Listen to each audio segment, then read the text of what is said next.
네, 여러분 안녕하세요. 서울대학교 통일평화연구원 제10차 통일학 포럼 시작하도록 하겠습니다. 저는 오늘 사회를 맡은 서울대학교 통일평화연구원의 선임 연구원으로 있는 김택빈이라고 합니다. 오늘 그 통일학 포럼은 상당히 특별한 날이라고 할 수 있습니다. 2006년 통일정책 포럼이라고 이라는 이름으로 시작한 저희 통일학 포럼이 드디어 이제 100차를 맞이하게 되었습니다. 2021년 현재 이름으로 통일학 포럼이라는 이름으로 이름을 변경을 해서 지금까지 이어져 오게 되었는데요. 100차라는 상당히 오랜 기간 동안 저희 통일학 포럼의 성공적인 그런 진행을 위해서 많이 애써주신 많은 강연자분들, 그리고 항상 이렇게 많은 그 도움과 성원, 그리고 참여를 해주시는 많은 참가자 여러분들께 다시 한번 깊은 감사의 말씀을 드리도록 하겠습니다. 오늘 통일학 포럼에서는 100차라는 특별한 날이니만큼 아주 우리 통일학 포럼에 귀중한 말씀을 해주실 특별한 게스트를 초청을 했습니다. 국가안보전략연구원의 책임연구위원으로 계신 최용환 박사님을 모시고 북한의 국제정세 인식과 대외 대남 전략 변화에 대해서 말씀을 들어보고자 합니다. 최용환 박사님에 대해서 제가 먼저 간략하게 이력을 설명을 드리도록 하겠습니다. 최용환 박사님께서는 국가안보전략연구원 책임연구위원으로 현재 계시고요. 동시에 북한연구학회 부회장으로도 활동을 하고 계십니다. 2003년도에 서강대학교 정치외교학과에서 정치학 박사 학위를 취득을 하셨고, 그 이후에 청와대 국가안보실 통일부 정책자문위원으로도 활동을 하셨습니다.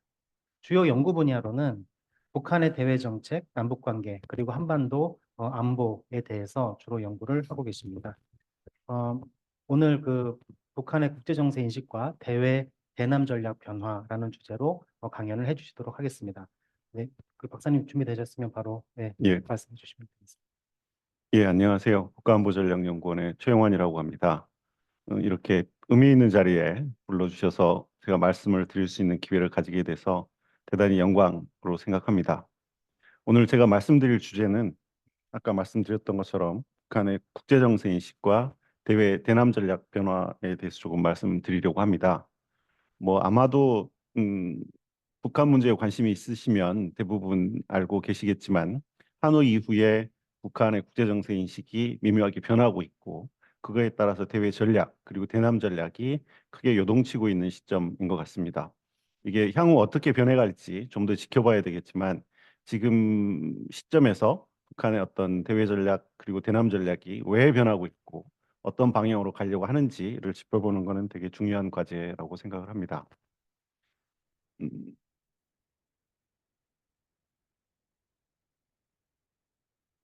조정이 되나요?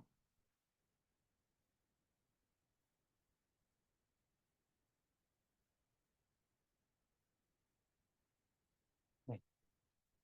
예, 말씀드리는 순서는 북한의 정세인식과 대외 전략 그리고 대남 전략 순서대로 말씀을 드리도록 하겠습니다. 어, 최근에 북한의 대외 전략 변화와 관련돼서 조금 제가 생각하기에 상징적이라고 생각되는 사진 몇 장을 띄웠습니다. 여기 제일 왼편 끝에 있는 사진은 이 사진은 작년 한국 전쟁 정전 70주년 행사 북한식으로 하면 전승절 70주년 행사 사진인데요.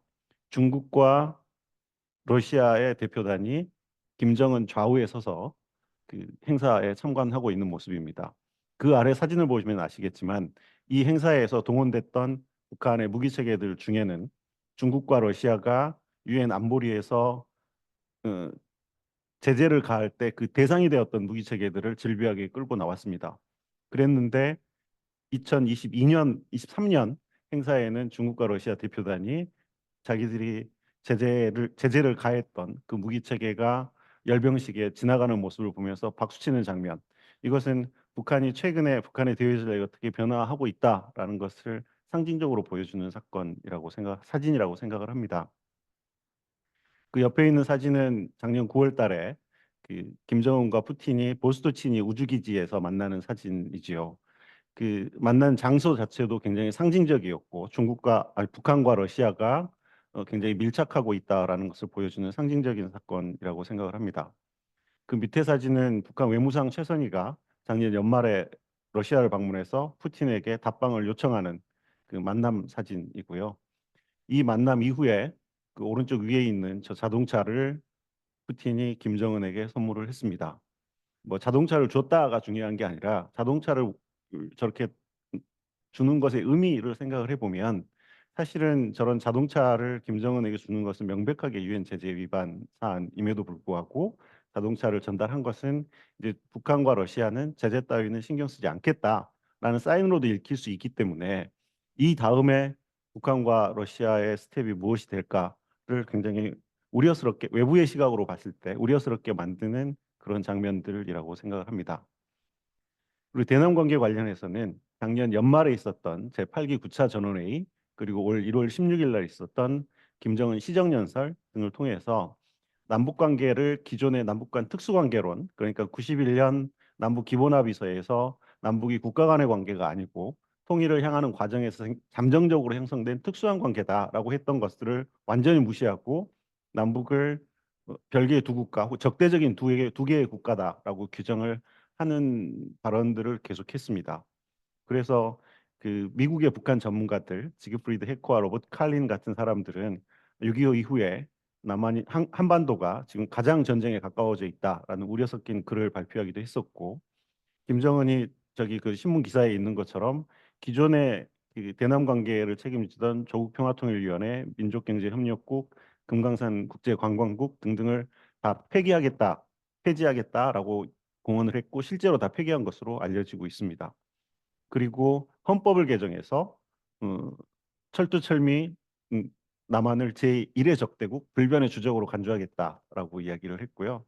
통일, 화해, 동족과 같은 개념들을 없애버리겠다라고 이야기를 한 데다가 어, 자신의 할아버지인 김일성의 업적이라고 할 수 있는 조국 통일 3대 헌장 기념탑도 부셔버리겠다라고 했고 실제로 철거해버린 것 같고요. 그리고 아버지의 업적인 남북 간에 연결하는 경의선과 같은 인프라도 다 철거하겠다라고 이야기를 했고 최근의 기사들을 보면 화살머리 고지에 있는 도로 등등에 북한이 이미 지뢰를 설치하고 있다는 것으로 알려지고 있습니다. 그럼 북한은 도대체 무슨 생각으로 그리고 왜 이런 정책 변화를 추진하고 있는지 나름대로 좀 설명을 해드리려고 합니다. 북한의 외교는 사실 탈냉전 시기에 접어들면서 큰 위기에 처했습니다. 벌써 한 30년 전 이야기이긴 하지만 1990년대가 되면서 북한이 의존하고 있던 동구 사회주의권이 붕괴됐고 북한이 봤을 때 탈냉전 국제 질서는 미국이 주도하는 단일 패권 체제가 너무 명백하게 보였던 것이죠. 대표적으로 북한의 대표적인 우방이었던 중국과 소련, 당시는 소련이었습니다. 소련이 한국과 수교를 한 데다가 미국과 일본은 북한과 수교하지 않은 상황이었었고 특히 소련이 한국과 수교하려고 할 때 북한은 자신이 미국, 일본과 수교할 때까지만 기다려달라라고 사정을 했음에도 불구하고 당시 중국, 소련은 한국과 수교를 늦추지 않았습니다. 그랬기 때문에 한랭전기 북한 외교의 제1과제는 항상 미국과의 관계였습니다. 미국과의 문제를 해결해야 자신들의 생존권이 열린다라고 생각을 했던 거죠.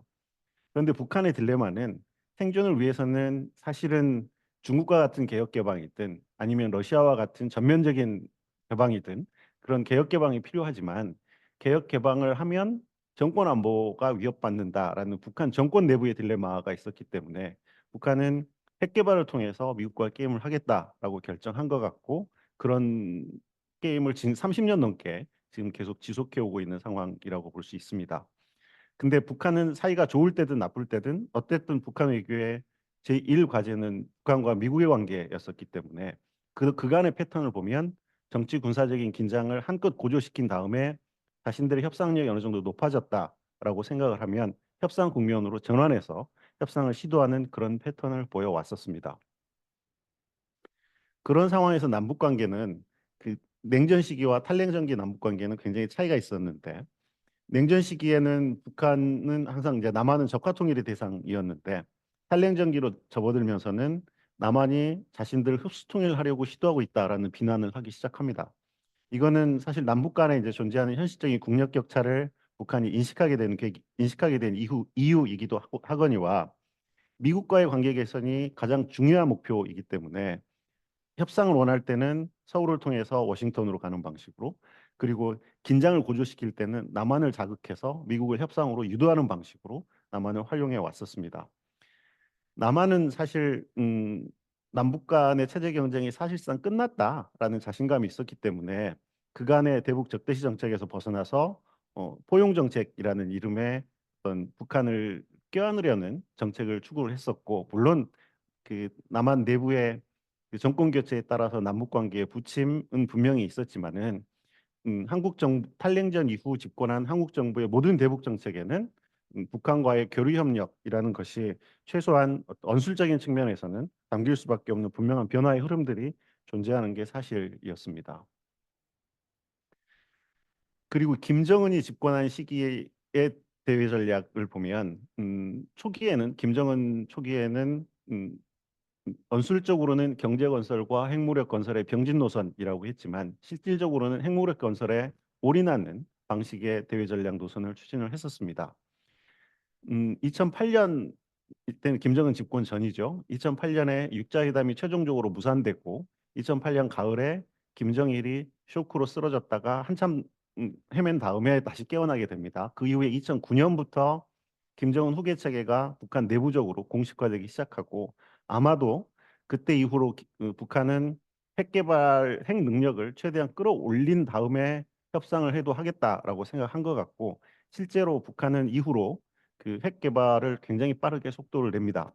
특히 오바마 행정부가 들었었을 때 미국은 북한하고 협상의 의지가 있었고 협상 의지를 보이기도 했었지만은 북한은 미국의 협상 의지를 마치 무시하는 것처럼 핵 개발을 가속화했었습니다. 뭐 상징적으로 오바마가 프라하에 가서 핵 없는 세상과 관련된 연설을 하던 날에 딱 그날에 맞춰서 미사일을 두 방 쏴버린다든가 하는 방식이었죠. 그래서 미국과 협상을 고려하지 않은 상태에서 핵 개발을 가속화시켰고 김정은이 집권한 이후에 이것을 공식적인 노선으로 채택하게 됩니다.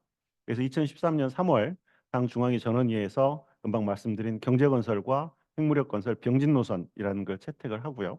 그리고 바로 그 다음 달에 북한의 의회인 최고인민회의는 자위적 핵 보유국 지위를 공고히 할 때에 대하여라는 법률을 만들어냅니다. 그리고 36년 만에 개최된 2016년 7차 당대회에서 김정은이 이렇게 이야기를 하죠. 자신들이 2013년에 채택한 그 경제핵 병진 노선이라는 것은 일시적인 대응책이 아니고 항구적으로 틀어지고 나가야 될 전략적 노선이다라고 선언을 합니다. 그러니까 이거는 북한의 공식적인 국가 노선이고 절대 바꿀 수 없다라는 이야기를 이미 2016년 7차 당대회에서 한 셈이죠. 그런데 북한이 이렇게 핵 개발을 가속화시키는 것은 중국과의 관계 악화를 감수하면서 진행된 것들이었습니다. 김정은이 2011년 말 12년 초에 집권을 하고 2013년이 되면 중국에서 시진핑 체제가 출범을 합니다. 그러니까 이 시기가 중국, 북한 그리고 남한이 다 정권이 바뀌는 그 시기들이죠. 중국은 2013년에 시진핑 체제가 출범하면서 북한이 3차 핵실험을 자제해 주기를 요청을 했었지만은 북한은 그것을 무시하고 시진핑 체제 출범 직전에 3차 핵실험을 강행해 버립니다. 그리고 2013년 말에는 북한의 대표적인 그 중국통이라고 할 수 있는 장성택 행정부장을 처형해 버리면서 중국과 북한의 관계는 굉장히 악화 일로를 걷게 됩니다. 그래서 2014년에 시진핑 집권 이후에 지금까지 중국 지도자가 항상 북한을 먼저 방문했었던 그 관례를 깨뜨리고 북한보다 먼저 한국을 방문하는 초유의 어떤 방문 스케줄 조정을 해버리는 거죠. 그리고 나서 2017년까지 북한의 핵과 미사일 시험에 대한 모든 유엔 대북 제재에 중국이 찬성을 합니다. 오른쪽에 표를 보시면 김정은 집권 전에 있는 게 1718, 1874 두 개의 1차, 2차 핵실험에 따른 대북 제재가 있고요. 그리고 김정은 집권 이후에 2087, 2094 제재가 있고 그리고 2016년 2270부터 2397까지의 제재들은 조금씩 차이가 있습니다. 17185가 그 이전 제재하고 조금 차이가 있는 것은 17185에 근거해서 대북제재위원회가 출범을 했고 어젠가 그제 그 무산된 대북제재 전문가 패널 등도 다 17185에 근거해서 만들어진 것들이고요. 그리고 2016년부터는 대북 제재가 표적 제재에서 포괄 제재로 바뀝니다. 그러니까는 그 인민 생활에 직접적으로 영향을 미칠 수 있는 그 물자들에 대해서까지도 제재가 본격적으로 들어간 거니까 2016년이 넘어가면 대북 제재가 그 북한 경제에 심각한 타격을 줄 수 있을 만큼 굉장히 높은 수위로 강화됐음에도 불구하고 중국이 계속 대북 제재에 찬성표를 던지죠. 이때 중국과 러시아의 입장은 뭐였었냐면 한반도의 안정을 해치는 게 북한 핵과 미사일 개발이다라는 입장이었기 때문에 한반도와 지역의 안보를 해치는 행위에 대해서 제재를 가하겠다라는 게 중국과 러시아의 입장이었습니다. 그리고 2018년, 19년 북한이 대미 협상 시도를 하죠. 이때 북한의 대외 전략 목표가 뭐였는지는 분명하지 않지만 대미 관계 개선을 해보겠다라는 것으로 보였고 증가되는 핵 능력을 기반으로 대미 협상을 해보자라는 거였던 것 같습니다. 근데 이 시기가 어떤 시기냐면은 미국과 중국 간의 그 미중 전략 경쟁이 본격화되기 시작하는 시점입니다. 그러니까 트럼프 대통령이 2016년에 취임했던가, 트럼프 대통령이 취임 이후에 2017년 미국의 국가안보전략 보고서에서 중국을 수정주의 국가로 규정하고 2018년이 되면 미국과 중국 간의 관계가 굉장히 긴장이 높아지는 그런 시점이죠. 이 시점에 사실은 북한은 미국과 협상을 시도하면서 중국과의 관계 개선을 굉장히 적극적으로 추진을 합니다. 그래서 한편으로는 평창 동계올림픽을 계기로 서울을 통해서 워싱턴에 접근을 하는 반면에 중요한 남북회담 혹은 북미회담을 앞두고는 반드시 북한과 북중 간의 정상회담을 개최를 했습니다. 여기 써놓은 것처럼 4.27 판문점 정상회담 바로 한 달 전에 베이징에 가서 북중 정상회담을 했었고요. 그리고 6.12 미북 정상회담을 앞두고는 5월 7, 8일 날 다롄에 가서 음, 북중 정상회담을 합니다. 그리고 하노이 정상회담도 그 한 달 전에 북중 간의 베이징에서 정상회담을 또 하는 방식이었습니다. 그러니까 미국과 협상을 시도하지만 미국과의 협상이라는 게 수십 년 동안 잘 안 됐던 것이기 때문에 만약에 협상이 깨졌을 경우에 혹은 협상이 진전되더라도 중국이라는 안전판을 가지고 가겠다라는 게 북한의 생각이었던 것 같습니다. 그런데 미국과의 협상은 잘 아시는 것처럼 2019년 2월 하노이 정상회담이 결렬되면서 어, 실패하게 되죠. 그해 4월 달에 4월 15일쯤이었던 것 같은데 김정은이 처음으로 집권 이후 처음으로 시정연설이라는 걸 합니다. 그 시정연설에서 사실은 김정은이 그 2019년 연말까지 그 북미 관계에 새로운 돌파구가 만들어지지 않으면 새로운 길을 가겠다라고 공언을 했었고 그때 김정은이 했던 이야기들이 사실은 지금 북한 대외 전략의 거의 백본을 이루고 있다고 생각을 합니다. 지금 북한이 가려고 하는 새로운 길의 목적이 무엇이냐는 뭐 약간 논쟁제이긴 하지만 제가 볼 때는 일단 핵 보유국 지위를 기정사실화 해버리겠다라는 게 북한의 생각인 것 같습니다. 그래서 하노이 노딜 이후에 핵과 미사일 개발을 지속하고 있을 뿐만이 아니라 이제는 핵을 폐기하는 핵 폐기 협상이라는 것은 자체가 말이 안 된다라고 해서 협상을 통한 핵 폐기의 가능성 자체를 부인하고 있는 상황이고요. 그 위에 있었던 8차 당대회 등등을 통해서는 각종 전략무기, 전술무기 등등을 꼼꼼하게 제시하면서 이걸 내가 계속 만들겠다라고 공언을 했고 실제 북한이 8차 당대회에서 만들겠다라고 공언했던 무기 체계들은 거의 대부분 지금 완성되어 가고 있는 상황들입니다. 그리고 재작년에는 22년 9월 달에는 핵무력 정책법, 2013년에 만든 핵 보유국법을 대체하는 핵무력 정책법을 채택을 해서 핵무기 사용 문턱을 한껏 낮췄습니다. 그래서 핵무기를 뭐 마음만 먹는다면 언제든지 김정은이 자의적으로 사용할 수 있을 만큼 이 굉장히 공세적인 핵 독트린을 채택을 했고요.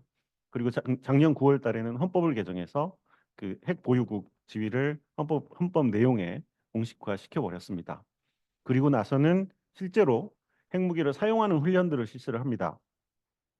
한때는 전술핵 운용부대 훈련이라고 이야기를 하기도 하고 가장 최근에 그리고 작년 3월 달에 실시했던 것은 핵 반격 가상 훈련 등등 핵을 사용하겠다라는 훈련들을 하죠. 저런 훈련들의 내용을 보면 전술핵 운용부대 훈련은 남한에 있는 군사 목표들을 대상으로 실제 핵무기로 공격하는 훈련들 그리고 핵 반격 가상 훈련도 전술 핵무기를 사용하는 훈련들을 실제 실시를 합니다. 그리고 과거에는 한미가 연합훈련을 실시하면 그것을 비난은 하더라도 실제 연합훈련이 진행되는 동안에는 되게 조용했었는데 작년 재작년부터는 한미연합훈련 실시한 훈련 기간 중에 맞서서 대응 훈련을 실시하거나 혹은 그 군사분계선 NLL 남쪽으로 미사일을 날리는 등 굉장히 공세적인 모습을 보이고 있는 게 최근의 특징이라고 할 수 있습니다. 북한의 핵 전략은 2019년 이후 과거와 달리 2019년 이후에 북한의 핵 전략은 두 개로 나뉘어 가고 있는 것 같습니다. 그러니까 미국 본토를 직접 위협할 수 있는 전략 핵무기 계열이 있고요. 그리고 한반도와 그 주변 지역을 대상으로 하는 전술 핵무기 개발을 병행하고 있는 게 특징입니다. 북한이 전술 핵무기를 개발하고 있는 게 뭐 최근의 특징이라고 한다 그러면 그리고 이제 그 전술 핵무기를 실제로 사용하겠다라는 공세적인 핵 독트린을 발표하고 있는 것과 연결돼서 생각해 볼 수밖에 없는데요. 이것은 재래식 전력에서 한미 연합 군사력에 비해서 북한이 상대적으로 열세이기 때문에 재래식 전력의 열세를 극복하기 위해서 핵무기 사용의 임계점을 하향 조정한 것으로 해석할 수 있습니다. 이런 식의 그 핵 전략을 채택했던 국가들 혹은 그 선행 사례들을 보면 그 냉전 시기에 그 소련의 재래식 군사력에 대한 열세를 극복하기 위해서 나토가 비슷한 전략을 채택했던 적이 있고요. 그리고 탈냉전기 넘어와서 그 나토의 재래식 군사력에 비해서 열세인 러시아가 이와 같은 어떤 공세적인 음, 핵 독트린을 채택한 적이 있습니다. 그리고 다른 국가들 중에는 그 인도하고 파키스탄 사이에서 인도에 비해서 종합 국력이나 재래식 전력에서 열세인 파키스탄이 북한처럼 그 핵무기 사용의 임계점을 굉장히 낮추는 방식의 그래서 전술핵 개발을 열심히 하는 그런 전략을 채택한 적이 있습니다. 그런데 북한의 입장에서 보면 그 파키스탄이나 혹은 러시아하고 달리 남한과 미국을 동시에 사용해야 되는 문제가 있기 때문에 일단 남한을 억제하기 위해서는 핵무기 사용의 임계점을 하향 조정하는 전술핵을 개발을 하고 미국의 개입을 차단하기 위해서 전략 핵무기를 개발한다 이렇게 볼 수 있겠습니다. 이것이 타당한 군사 전략이냐 하는 것은 굉장히 논쟁적인 사안이긴 합니다. 그런데 북한이 최소한 지금 이런 생각을 하고 있는 것 같다라는 것은 굉장히 분명해 보입니다. 어쨌든 북한이 이런 식으로 더 이상 협상을 하지 않고 그리고 핵 폐기 협상에 나서지 않을 것이고 핵무기 개발을 계속한다라고 하면 미국과의 갈등 긴장 관계는 계속될 수밖에 없는 게 현실이죠. 그렇기 때문에 김정은이 하노이 노딜 이후에 계속하고 있는 말이 미국과의 싸움은 이제 장기전이 될 수밖에 없다. 당연하죠. 그럼 장기전을 이기기 위해서 북한이 무엇을 해야 되냐라는 거고요. 결국에는 미국의 제재를 극복할 수 있는 방안을 마련해야 된다라는 게 그들의 고민일 것이고 실제 음, 그 2019년 말에 개최된 정영회 전원회의에서 북한이 정면 돌파전이라고 명명한 것은 결국에는 자력갱생을 통해서 혹은 중국과 러시아하고의 협력을 통해서 음, 제재를 돌파해 나가겠다라는 게 북한의 생각인 것 같습니다. 그래서 그 2019년 말에 채택한 북한의 정면 돌파전이라는 것은 사실상 경제 병진 노선으로 회귀한 것으로 볼 수 있고요. 2018년에 자신들이 이제 병진 노선을 마무리하고 경제건설 총력 집중 노선으로 가겠다라고 이야기를 했지만 그 노선이 무력화되고 다시 경제 병진 노선으로 회귀한 것으로 볼 수 있을 것 같습니다. 그런 상황에서 그 남한에 대한 북한의 인식이라는 것은 한국 정부가 보수 정부가 됐든 진보 정부가 됐든 대미 종속성을 벗어나지 못한다라고 북한은 판단한 것 같고요. 그래서 그 이후에 남북 관계 비중을 급격하게 줄여나가고 있는 게 사실입니다. 아까 말씀드렸던 2019년 4월 시정연설에서 북한은 이렇게 비난을 하죠. 김정은이 남한에 대해서 오지랖 넓은 중재자, 촉진자 이야기를 그만하고 자신들의 편에서 좀 판단을 해달라라고 이야기를 했던 것이고요. 실제 2019년 10월 달 금강산 현지 지도에 가서 그 남에 의존하는 선임자들의 잘못된 정책을 비판을 합니다. 그러니까는 지금까지 자기 할아버지 할머 선임자라고 하는 건 결국 할아버지 아버지 이야기들일 텐데 음, 외부에 의존하는 방식의 정책이 잘못되었다라는 이야기들을 하기 시작한 거죠. 그렇게 보면 최근에 북한의 그 대남 정책 변화라는 게 아주 새로운 것 같지는 않습니다. 하노이 이후에 계속 지속되고 있는 상황인 것 같고요. 실제 김정은이 시정연설이나 전원회의 등등을 통해서 자신의 대외 인식을 구체적으로 표현을 합니다. 2021년 시정연설에서 북한은 국제관계 구도가 신냉전으로 변화했다라고 이야기를 하죠. 그리고 2022년은 우크라이나 전쟁이 발발한 시점입니다.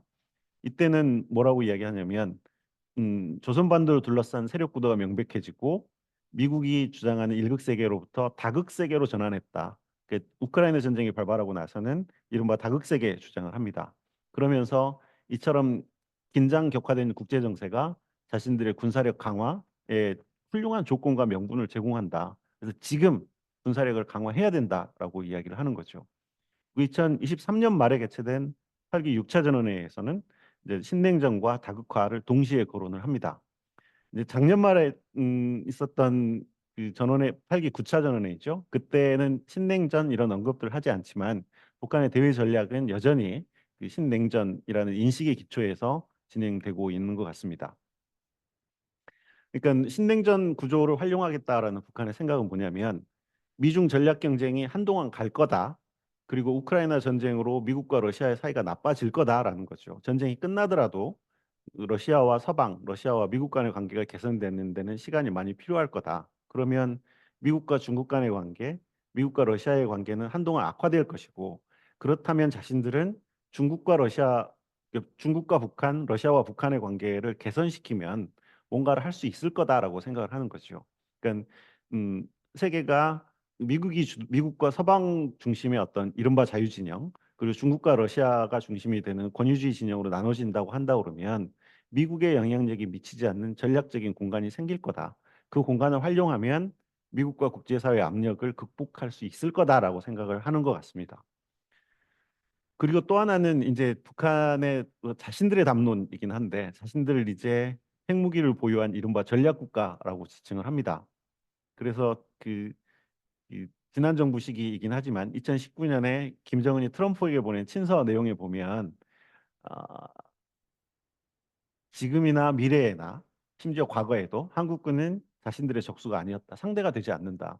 그리고 이제는 자신들이 핵까지 보유했기 때문에 전쟁이 발발해서 확전되더라도 그 우세는 자신들이 가지고 있다라는 자신감을 여러 군데서 표현을 합니다. 아까 말씀드린 2022년 9월에 제정한 핵무력 정책법 서문에 보면 이런 표현이 있습니다. 자신들의 핵무력은 국가의 주권, 영토 완정, 그리고 근본 이익을 수호하는 수단이다라고 이야기를 합니다. 국가의 주권, 영토 완정, 근본 이익이라는 표현은 중국이 양안 관계에서 대만 문제를 다룰 때 사용하는 그 표현을 그대로 쓴 겁니다. 중국은 근본 이익이라고 하지 않고 핵심 이익이라고 하긴 하지만 어쨌든 똑같은 표현을 쓴 거고요. 그러니까 양안 관계에서 중국이 주도권을 가지고 끌고 가는 것처럼 한반도 문제에 있어서 자신들이 주도권을 가지고 이제는 끌고 갈 거다라는 것을 상징하는 표현이라고 저는 생각을 합니다. 그리고 이제 아까 말씀드렸던 것처럼 남한이 이제 대미 종속적 너무나 미국에 대해서 종속적이다라는 비난을 거듭거듭 해왔었습니다. 북한이 남한의 대미 종속성이 극복 불가능하다라고 생각한 거는 자신들이 북한 입장에서 자신들이 2018년 협상 국면에서 보였던 태도에 대한 어떤 북한의 실망 뭐 혹은 배신감이라고 할 수 있을 것 같은데 이런 겁니다. 그때 협상 국면에서 북한이 과거에 하지 않았던 몇 가지 행위들을 합니다. 대표적으로 지금 핵 개발을 하면서 북한은 계속 핵 문제는 미국과 북한 간의 문제이지 남북 간의 문제가 아니다라고 주장을 해왔고 그래서 실제로 남북 간의 핵 문제를 의제화하는 협상을 계속 기피해 왔었습니다. 그랬는데 돌이켜 보면 2017년 판문점 선언에서 완전한 비핵화라는 거에 대해서 남북 정상이 합의를 했었고요. 그리고 2018년 9월에 있었던 9.19 평양 공동선언에서 보면 실제 비핵화와 관련된 구체적인 내용들이 들어 있습니다. 물론 조건부 문장이긴 했었지만은 영변 시설을 어떻게 포기하면 그거에 대한 대가로 무엇을 한다라는 식의 내용들이었었죠. 그래서 남북 정상들 간의 비핵화와 관련된 구체적인 주고받기 내용을 합의를 하고 그 내용을 가지고 2019년 2월 달에 하노이 북미 정상회담에 간 거죠. 그렇지만 결과적으로는 하노이 정상회담이 영변 딜을 가지고 하노이에 갔지만 깨져버리는 결과가 됐었고 그리고 아마도 북한은 그 2018년 국면에서 남북 관계에 굉장히 큰 진전이 있기를 기대했던 것 같습니다.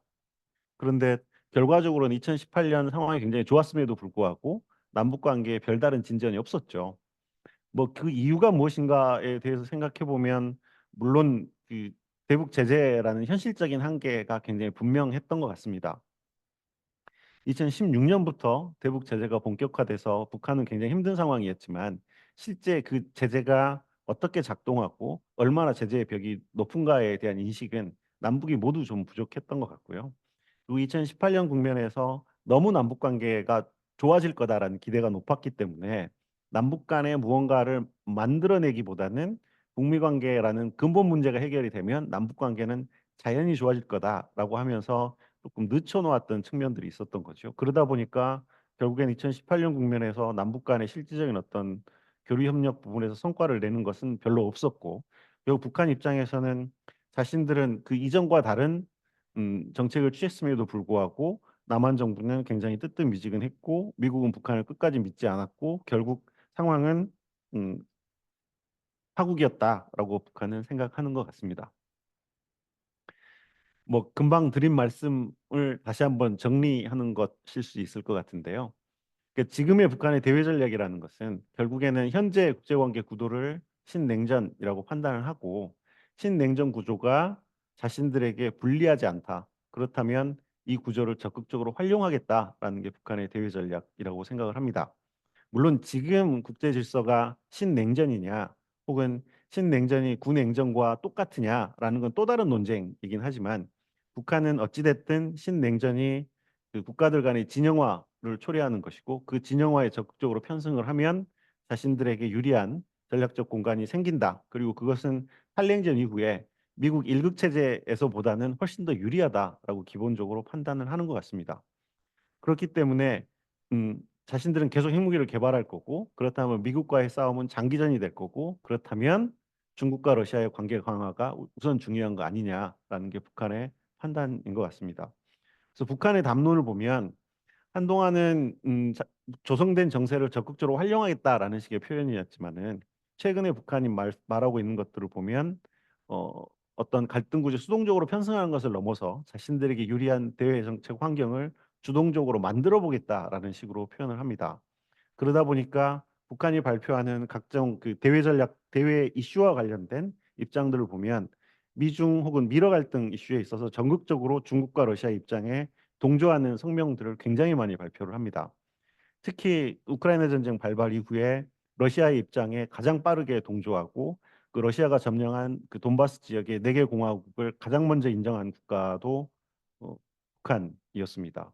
그리고 미중 간의 이슈에 있어서도 무슨 홍콩 문제나 인권 문제, 양안 문제 등등에서 중국의 입장을 강력하게 동조하는 그런 성명을 계속 발표해 오고 있는 게 북한입니다. 그러면서 이제 북한의 자신들의 논리를 강변하는 것은 뭐냐면 지금 한반도의 평화를 위협하고 국제사회를 위협하는 것은 미국의 군사 블록화 시도다라는 식의 비난을 합니다. 그리고 이러한 입장은 중국과 러시아도 거의 동조하는 것이고요.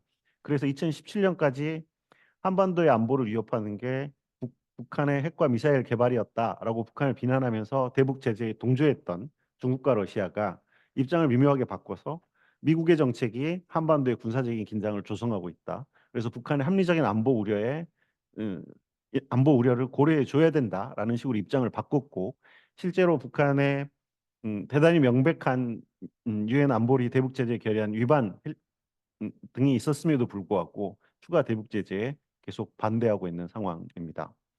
결국은 유엔 안보리 상임이사국인 미국과 중국, 러시아 사이가 나빠지면은 결국에는 유엔 안보리 기능이 무력화돼 버릴 것이고 그렇다면은 유엔을 통한 북한 문제 해결이라는 것은 기대하기가 굉장히 어려운 상황이 돼버린 게 지금의 현실인 것 같고요.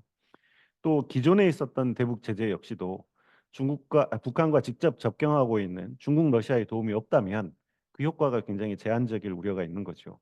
그리고 북한 입장에서 보면 그동안의 외부의 도움이라는 거는 특히 남한 그리고 미국의 어떤 인도적인 지원 이런 것들의 효과가 있었지만은 중국과 러시아라는 자원 확보의 대체제가 마련된다면 굳이 어려움을 감수하면서 남한과 미국과 관계 개선에 적극성을 보일 필요는 없는 거 아니냐라는 판단을 하고 있는 것 같습니다.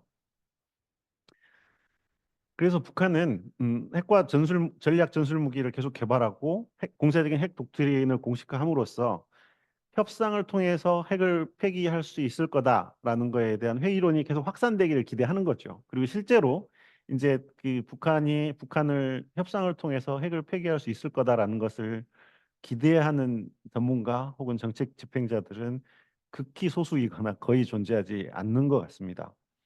그렇다고 해서 북한이 NPT에서 인정하는 혹은 NPT 밖에서라도 인정받는 그 공식적인 핵 보유국이 되기는 거의 어려울 것입니다. 그렇지만 중국과 러시아가 북한의 핵을 묵인한다면 사실상의 핵 보유국의 길로 가는 길이 있지 않을까라는 게 북한의 기대인 것 같고요.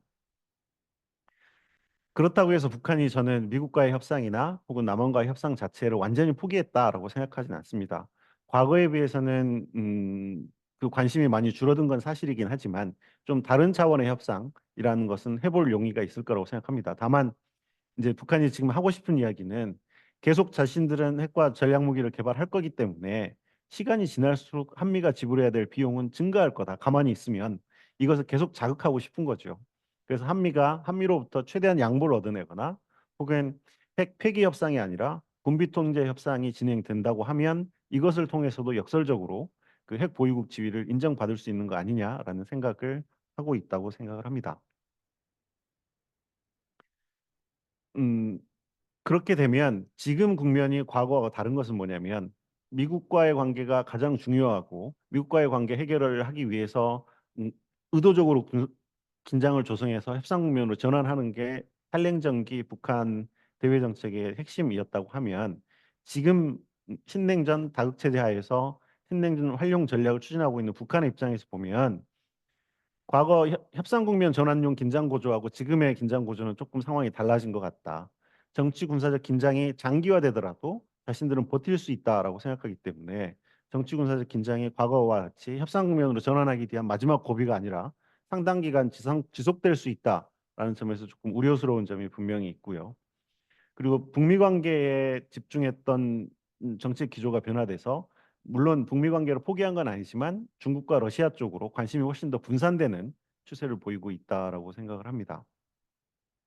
이런 상황에서 그 남북 교류를 확대하고 남북 간에 뭔가를 한다라는 거는 북한의 논리를 따라가다 보면 조금 어려운 게 아닌가. 그런 의미에서는 음, 지금 북한 뒤에 계속 말씀드리겠지만 지금 북한의 대남 정책 변화라는 거는 과거와 다른 좀 더 근본적이고 전면적인 변화를 추진하고 있는 것 아닌가라는 우려가 듭니다. 그러면 대남 전략과 관련된 이야기를 조금 더 말씀드려 보겠습니다. 작년 12월 말에 있었던 제8기 9차 전원회의에서 북한이 이제 남북 관계를 완전히 새롭게 규정하겠다라고 이야기를 하면서 남북은 이제 적대적인 두 국가 관계이고 전쟁 중인 두 교전국 관계다라고 이야기를 하죠. 그리고 아까 말씀드렸던 것처럼 정권의 성격이 무엇이든 민주를 표방하든 보수의 탈을 썼든 흡수 통일을 추진하는 건 똑같더라.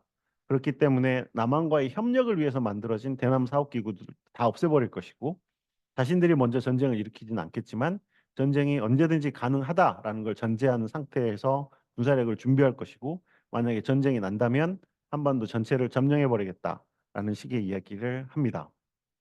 그리고 올 1월 15일 날 최고인민회 시정연설에서 그 이야기를 다시 한번 재확인하는 거죠. 여기에서 좀 더 구체적으로 이야기를 하는 거는 이제 우리의 영토 규정을 이야기를 하면서 자신들도 그러면 헌법에다가 영토를 규정하겠다라고 공언을 합니다. 이게 문제인 것이 우리의 그 53년 7월 27일 날 맺어진 정전협정은 남북 간의 육상 경계를 굉장히 분명하게 한 반면에 해상 경계를 분명히 하지 않았습니다. 근데 김정은이 직접 우리가 설정한 북방 한계선을 인정하지 않겠다라고 이야기를 했기 때문에 북한이 새로 만들어낼 헌법 개정에서 북방 한계선을 부인한 새로운 선을 그어낸다고 하면 그것은 남북 간의 음, 아니, 군사적인 긴장이 높아질 수밖에 없는 영역으로 변화하게 될 우려가 굉장히 크고요. 또 하나는 남북을 동족으로 오도하는 단어 자체로 사용하지 못하게 하겠다. 그리고 남북을 연계하는 인프라들을 다 부셔버리겠다. 그리고 아버지의 어떤 업적이라고 할 수 있는 기념물들을 다 없애버리겠다라는 식의 이야기를 합니다. 이게 좀 독특한 게 이제 선대 선대의 성과, 그러니까 이른바 유훈통치라는 게 굉장히 일반적이었던 북한의 성격을 보면 아버지의 업적 자체를 없애버리고 가겠다라는 거는 뭐 본격적인 김정은 시대를 연다라는 점에서는 좀 의미가 있을 수 있지만 과거하고 탈피라는 점에서 약간 무리한다라는 측면도 분명히 있는 것 같고요. 그리고 남북 간의 민족 개념이라는 것은 북한이 분단 이후에 지금까지 끊임없이 강조해오고 주민들에게 세뇌시켜 왔던 내용이기 때문에 저것을 어떤 식으로 풀어낼지 북한으로서도 굉장히 고민스러운 부분이겠다라는 생각이 드는 한편, 제가 뭐 뚜렷하게 근거를 제시해서 말씀드릴 수는 없지만 이런 그 동족 개념을 없애버리겠다라는 식의 결정들은 뭔가 조금 오래 준비된 정책이라기보다는 약간 졸속적으로 혹은 그냥 즉흥적이고 감정적으로 결정되는 정책들이 아닌가라는 느낌을 줍니다. 뭐 어쨌든 지금의 북한이 남북 관계를 재설정하고 있는 것들을 보면 이게 완전히 새로운 건가라는 생각을 이따금 한 번쯤 하게 됩니다. 왜냐하면 이미 91년에 남북은 동시에 유엔에 가입했습니다. 남북이 유엔에 동시에 가입했다는 거는 뭐 남북 간에는 우리가 특수관계다라고 이야기를 하지만 실제 국제사회가 볼 때 남북한은 유엔에 별개로 가입한 별개의 국가다라고 인식될 수 있는 결정적인 계기를 우리들이 과거에 만들었던 거죠. 유엔 산하기구 혹은 뭐 다른 국제기구들 예컨대 IOC는 북한이 1963년에 가입했고요. WHO나 뭐 IPU 같은 건 1973년에 가입했습니다. 그러니까 이게 굉장히 좀 오래된 음, 측면이 하나 있는 거고 실제 국제사회에서 남북이 동시에 수교한 국가는 157개국입니다. 최소한 157개국은 남북을 별개 국가로 이야기하고 있는 거죠. 북한과 수교한 국가는 159개국입니다. 그중에 남한하고 수교하지 않은 북한과만 수교한 국가는 쿠바, 수리남, 팔레스타인 정도 있었는데 최근에 이제 쿠바가 남한하고 수교를 하면서 이제 수리남, 팔레스타인 정도가 남아 있는 상황이라고 할 수 있는 거죠. 그리고 김정은 집권기로 보면 2015년 8.15에 북한이 이제 뭐 친일 잔재 청산을 명분으로 평양 표준시라는 걸 도입합니다. 물론 이거는 그 4.27 판문점 선언에서 다시 원상 복귀를 시키긴 했지만 남북한이 30분 다른 시간을 살게 된 거죠. 사실 저것도 남북한이 완전히 별개 국가처럼 인식되는 굉장히 중요한 계기였었다고 생각하고요. 남북 간이 적대적이다라는 이야기는 20년 6월 달에 남북 공동 연락사무소를 폭파할 때 총참모부 선언 이런 것들을 통해서 이제 남북 관계는 적대 관계로 전환됐다라고 할 때부터 사실은 남북 간의 군사적인 긴장은 굉장히 높아져 있었던 상황인 거죠. 그리고 22년 8월 달에 김여정이 담화를 통해서 이제 우리 서로 의식하지 말면서 살자라고 이야기를 하는 것도 있었습니다. 그렇게 보면 남북 관계에 대해서 북한이 그 별개 두 개의 국가 정책을 펴는 게 완전히 새로운 것 같지는 않지만 그럼에도 불구하고 최근의 정책이 과거와 다른 것은 첫 번째는 저는 국제 정세에 대한 북한의 인식하고 굉장히 관련이 있다고 생각합니다. 그래서 이제 국제 정세가 자신들에게 불리하지 않다.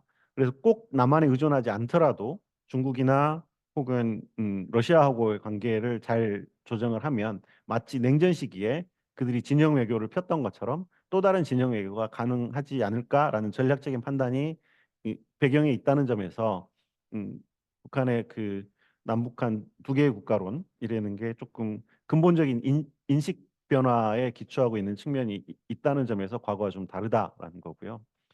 또 하나는 이제 핵 보유에 따른 북한의 자신감입니다. 그래서 아까 말씀드린 것처럼 이제 유리한 정세를 주동적으로 조성하겠다라는 표현을 할 뿐만이 아니라 이제 음, 뭐 우리가 볼 땐 약간 허세처럼 보이기도 하지만 어쨌든 핵을 보유하고 난 다음에 북한의 자신에 대한 어떤 규정이라는 게 미묘하게 변했습니다.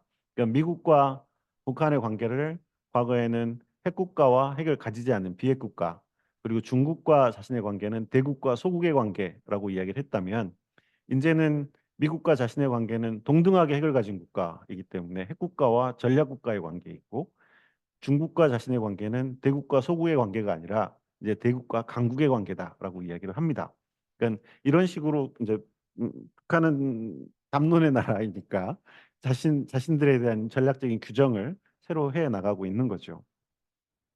그리고 지금까지 유은 통치에서 완전히 벗어나서 선대 수령이 했더라도 그런 사업 방식 완전히 철폐하고 가겠다라고 이야기를 하는 것도 과거와 완전히 다른 그런 방식이라고 볼 수 있습니다. 그리고 기존의 남북 합의, 선대 수령을 무시할 뿐만 아니라 그동안에 남북 간에 있었던 정상회담, 김정일 시기에 있었던 정상회담, 그리고 김일성 시기에 있었던 남북 합의 이런 것들을 다 무시하고 가겠다라는 의미에서는 과거와 좀 더 전면적인 변환을 추구하고 있다라는 성격인 거고요. 이것을 바라보는 이제 시각은 음, 음, 나뉘는 것 같습니다. 그러니까 이게 음, 핵을 가졌기 때문에 굉장히 공세적인 방식으로 전환하고 있다라는 주장이 있는가 하면 이게 결국에는 좀 수세, 협상을 위한 다른 방식의 노력이다라는 두 가지 입장이 있습니다. 그러니까는 이게 협상을 위한 혹은 그 평화적인 뭔가를 위한 뭐 그런 노력이다라고 보는 사람들은 약속이 가진 핵무기가 북한이 약속이 아니라도 뭐 논쟁을 해볼 수 있지만 미국과 비교하면 상대적으로 약속인 건 분명한데 북한이 결국 미국과의 핵 균형을 추구한다라는 거는 기대하기 굉장히 어렵고 앞으로도 기대하기 어렵다고 생각을 합니다. 그렇다면 북한이 가진 핵무기는 결국에는 군사적인 효용성보다는 정치적인 효용성이 훨씬 높은 무기인 것이고 그렇다면 어느 시점인가는 분명히 북한이 협상으로 나올 거다. 그래서 특히 이제 그 미국 이번 11월 달에 있을 미국 대선에서 트럼프가 재선이 된다면 그 과거에 18년, 19년에 있었던 김정은과 트럼프의 브로맨스를 고려해 봤을 때 북한이 뭔가 시도해 볼 가능성이 높다. 그리고 미국 내에서도 북한 핵을 협상을 통해서 폐기시킬 수 없다면 북한의 핵 위협을 감축시키는 게 현실적인 목표이고 그렇다면은 군비 통제 협상을 해봐야 되는 거 아니냐라는 목소리가 하고 있는 게 사실이기 때문에 협상 북미 간의 협상의 가능성이 없어진 게 아니다라는 거고요. 그리고 그런데 이제 이 경우에도 쟁점은 뭐냐면 만약에 북미 간의 핵 협상이 재개가 된다면 이게 북한은 핵폐기 협상이 아니라 군비 통제 협상을 하자고 그러고 만약에 미국도 핵위협 감축을 목표로 협상을 시도한다면 부분 핵폐기 상태에서 크게 진전이 안 되고 이게 지지부진해지는 그런 상황이 되는 거 아니냐라는 우려를 낳게 합니다. 사실 이게 이제 우리 사회 내부에 만약에 북미 협상이 시작된다고 하면 커다란 논쟁의 여지가 있는 부분이라고 생각을 합니다.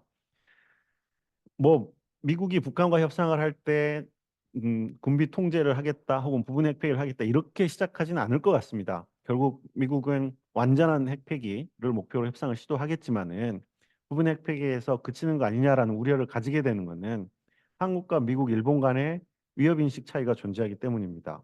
아까 말씀드렸던 것처럼 북한은 미국을 대상으로 한 핵무기 그리고 남한과 그 주변 지역을 대상으로 한 핵무기를 다 개발하고 있는데 미국이 볼 때는 미국을 대상으로 하는 ICBM이 가장 먼저 폐기돼야 될 대상인 반면에 한국이나 일본 입장에서는 중단거리 핵무기가 더 위협적으로 느껴질 수도 있는 거죠. 그렇다면 핵 폐기를 할 때 무엇부터 폐기를 할 거냐에 대한 위협 인식 차이가 분명히 발생할 수 있고 만약에 미국과 협상을 한다 그러면 전략핵이 먼저 폐기되게 될 텐데 그 이후에 전략핵이 폐기된 이후에 미국의 협상 의지가 얼마나 될 거냐 등등의 굉장히 많은 문제가 발생할 여지가 있는 거죠. 어쨌든 이게 협상을 위한 공세라고 보는 입장에서도 이런 문제가 있는 것이고요. 이게 이제 완전히 국면 전환이 돼서 자신들이 핵무기를 가졌기 때문에 이제 북한이 정말 핵무기를 사용하는 위험한 코스로 가고 있다라는 주장도 있습니다. 이제 북한의 핵 능력이 굉장히 증가했고 양적으로 질적으로 증가하고 있다라는 거 굉장히 분명해 보이고요. 그리고 핵무력 정책법을 제정하고 헌법을 개정해서 이제 자신들은 절대 핵을 폐기하지 않겠다라고 이야기를 하고 있는데 한반도 남북 간 관계의 특성상 우발적인 충돌이나 오판에 의한 확전의 가능성이 항상 존재하기 때문에 굉장히 지금 방식이 위험해졌고 북한은 그 방식을 즐기고 있는 것 같다. 특히 이제 북한이 만약에 재래식 전력에서의 열세를 극복하기 위해서 그 핵 사용의 문턱을 낮춘 것이라면 실제 억제력을 유지하기 위해서는 핵무기를 정말 사용할 것처럼 북한이 위협을 해야 되는데 그 과정에서 의도하지 않은 분쟁이나 국지전이 발생했을 때 확전을 통제할 수 있느냐 그런 의미에서는 과거보다 훨씬 위험해졌다라는 것들이 이제 지금의 상황이 위험해졌다라고 하는 사람들의 주장이라고 할 수 있습니다. 그리고 이제 이게 일시적인 전환 혹은 일시적 국면적인 전환인지 장기적 근본적 전환인지에 대해서도 굉장히 논쟁적입니다. 그러니까 북한이 지금 현재 국제 질서를 신냉전으로 규정하고 있기는 하지만 지금의 어떤 그 미국과 중국 간의 관계 그리고 미국과 러시아 간의 관계가 냉전 시기와 같은 이데올로기에 기초한 전면적인 갈등 구조냐를 생각해 보면 딱히 그렇게 보이지는 않습니다. 물론 굉장히 큰 갈등의 골이 있는 건 사실이지만 여전히 그 인적 교류라든가 상업적인 교류가 미중 간에는 최소한 유지되고 있는 것이고 그리고 그 전면적인 대립이라기보다는 이슈에 따라서 그 갈등의 경계가 굉장히 유동적이거나 달라지는 방식을 보이고 있는 것이고요. 특히 북한과 중국과 러시아의 관계를 보면 냉전 시기에 이들은 같은 이념을 가진 국가였지만 지금 러시아는 공산 체제가 아니지 않습니까? 물론 굉장히 권위주의적인 체제인 건 사실이지만 이들을 묶어내는 것은 이념이 아니라 반미라는 것이고 그리고 세계 경제하고의 연계성이라는 걸 따져보면 중국과 그리고 러시아, 북한의 입장은 굉장히 다른 측면도 존재합니다. 그러니까 중국은 자신들이 직면한 경제난 해소를 위해서 세계 시장이 여전히 필요한 반면에 러시아나 북한처럼 이미 경제 제재를 받고 있는 국가하고 중국의 입장은 다를 수밖에 없는 거죠. 그리고 우크라이나 전쟁이 진행되는 동안에 러시아와 북한의 관계는 굉장히 밀착될 수 있지만 전쟁이 종료한 이후에도 러시아와 북한의 관계가 지금과 같은 방식을 유지할 수 있을까에 대한 회의적인 시각도 굉장히 많습니다.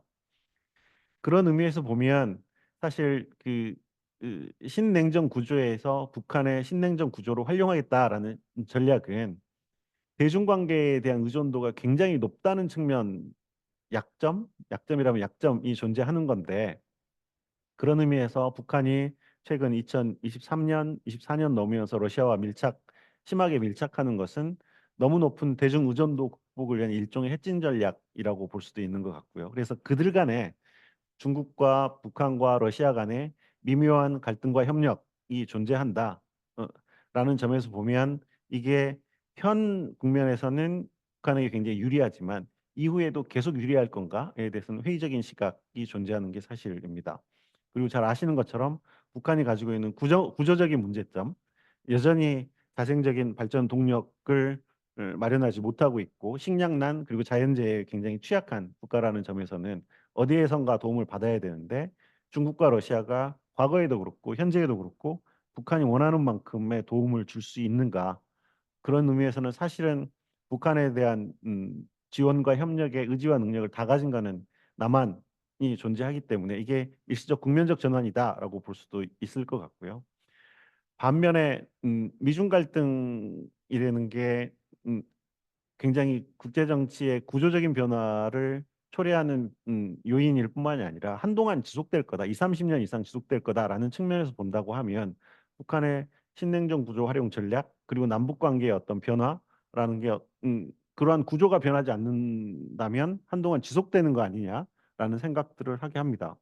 그리고 특히나 김정은 입장에서 보면 2018년 이른바 평화전환을 넘어갔을 때 김정은이 북한 내부적으로 크게 프로파간다를 했던 건 뭐냐면 김정은의 전략적인 판단을 통해서 한반도와 전 세계 국제 질서에 어마어마한 변화를 가져왔다. 이거를 내가 전략적으로 판단해 갖고 이걸 끌고 왔다라는 거를 자랑을 했었는데 수령 절대 오류를 일으키면 안 되는 수령의 전략적인 판단이 실패한 거죠. 그 실패를 했을 때 김정은이 북한 인민들과 북한 대중을 설득할 수 있는 논리가 굉장히 옹색했을 거라고 생각합니다.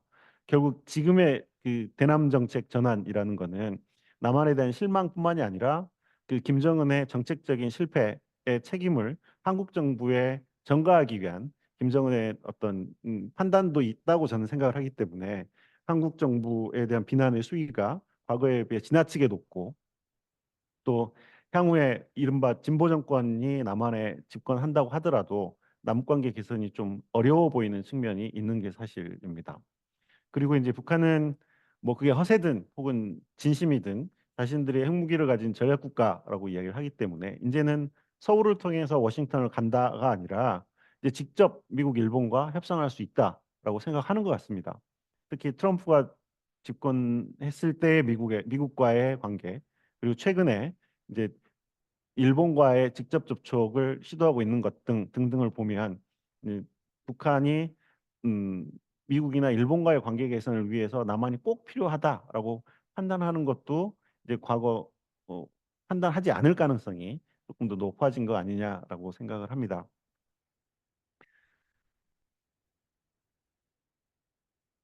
사실 이제 그 결론부는 뭐 보는 사람에 따라서 굉장히 다를 수 있는데 뭐 이렇게 하자라는 것보다 이런 것들이 쟁점이 된다라는 측면에서 몇 가지 말씀드리려고 합니다. 일단 단기적으로는 지금 제일 중요한 거는 한반도의 위기 관리일 수밖에 없는 것 같습니다. 만약에 북한이 새로 헌법을 개정하면서 우리의 NLL을 무시한 다른 선을 긋는다. 뭐 오른쪽 그림에 있는 저런 선을 그을 것 같지는 않습니다. 그 이후에 김정은의 발언들을 보면 그 서해 오개도서에 대한 발언이 미묘하게 달라지고 있기 때문에 저렇게 폭력적으로 긋지는 않겠지만 그렇다고 해서 북방 한계선을 인정한 것도 아니기 때문에 서해 NLL 지역에서 남북 간이 생각하는 경계가 상이할 가능성이 굉장히 높고 저 지역에서 군사적 긴장이 높아질 수밖에 없는 측면이 존재하는 것 같습니다. 그리고 이제 북한이 대남 협상부서 남북 간의 소통 채널 이런 것들을 다 차단시켜 버렸기 때문에 군사적인 긴장이 높아졌을 때 남북 간의 이른바 한 라인이 작동하지 않는 구조에서 어, 서로 간의 오해, 오인 등등이 발생할 가능성이 굉장히 높고요. 그리고 아까 앞에 그냥 넘어갔는데 그 북한의 정책 결정 과정이 예전과 다르게 좀 불안불안해 보이는 대표적인 사례들이 남북 연락사무소 폭파와 같은 사건들입니다. 그러니까 사실은 남북 공동연락사무소는 북한의 영역 안에 만들어진 건물이었습니다. 그러니까 북한이 아무리 화가 났다고 하더라도 그것을 폭파시켜서 얻을 수 있는 실질적인 이득이라는 것은 거의 없는 거죠. 그렇기 때문에 저는 그 북한이 남북 연락사무소를 폭파할 때 이거는 북한의 어떤 대남 사업 실무자들 혹은 그 전문가들의 의견이 상부에 전달되지 않는 것 같다라는 느낌을 굉장히 강하게 받았습니다.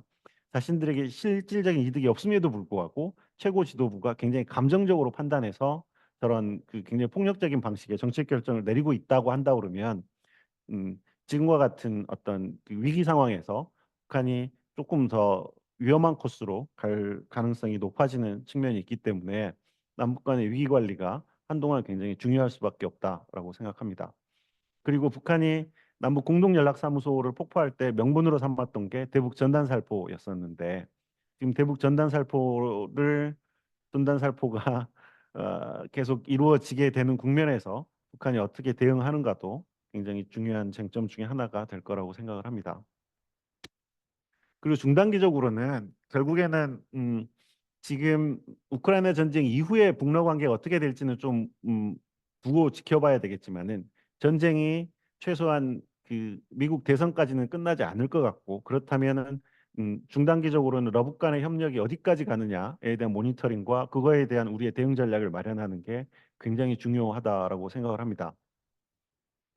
특히 뭐 북한과 러시아 간에는 무기 체계 호환성이 굉장히 높기 때문에 러시아가 어떤 기술을 제공하느냐에 따라서는 북한 그 재래식 무기 체계라고 하더라도 굉장히 큰 변화를 가져올 수 있고요. 그리고 북한이 만들겠다고 개발을 공언한 무기 체계 핵심 기술을 다 가지고 있는 국가가 러시아이기 때문에 핵무기나 미사일 혹은 우주 개발과 관련돼서 러시아가 어떤 도움을 주느냐 혹은 주지 않느냐에 대한 관심도 굉장히 필요한 것 같고요. 그리고 러시아가 음, 이런 어떤 군사적인 부분이 아니라고 하더라도 굉장히 오랫동안 추진해 왔지만 잘 되지 않았던 나진 핫산 프로젝트나 혹은 북한 관광은 벌써 시작되고 있는 것 같고요. 그리고 우크라이나 전쟁 이후에 전후복구 노동력 제공 등등과 관련돼서 북러 간의 협력의 영향이 굉장히 다양하게 나타날 텐데 여기에 대해서 우리가 여하한 정책적인 지렛대를 마련할 수 있느냐가 굉장히 중요하다라고 생각합니다. 그리고 또 하나는 북한의 대외 전략이라는 게 결국에는 중국 러시아와의 협력이 핵심이라고 한다 그러면 중러북 진영 간의 협력으로 확대될 수 있는 가능성에 대한 대비 혹은 그거에 대한 우리 해칭 전략이 굉장히 중요하다라고 생각합니다. 물론 아까 말씀드렸던 것처럼 북한, 중국, 러시아 사이의 협력이 진영화될 수 있을까라는 거에 대해서는 약간 회의적인 시각도 존재하지만 어찌됐든 이것에 관해서 지속적으로 모니터링하고 관심을 가지고 지켜보는 것은 중요하다라고 생각합니다. 그리고 이제 군사적인 측면에서의 군사적인 측면에서 그리고 북한의 대외관계 측면에서 북한의 전략을 극복하기 위한 우리의 대응 전략이 얼마나 만들어질 수 있느냐라는 거죠. 뭐 계속 앞에서 말씀드렸던 것처럼 북한은 현재 국제 정세를 한랭전기에 미국이 주도하던 자유주의 국제주의 질서가 크게 쇠퇴하고 있고 이게 진영화되거나 혹은 다극화되고 있다라는 측면에서 어떤 전략적인 공간들을 찾아가는 게 북한의 전략이라고 한다 그러면 거기에 대한 우리의 카운터 스트래티지가 뭐가 돼야 되느냐에 대한 고민들이 분명히 있어야 된다고 생각합니다. 그리고 거기에 따른 북한의 어떤 대남 공세라든가 핵 개발 그리고 군사적인 위협 등등이 증가하고 있는 게 사실이기 때문에 그것과 관련된 대응 전략도 굉장히 기묘하다라고 생각을 합니다.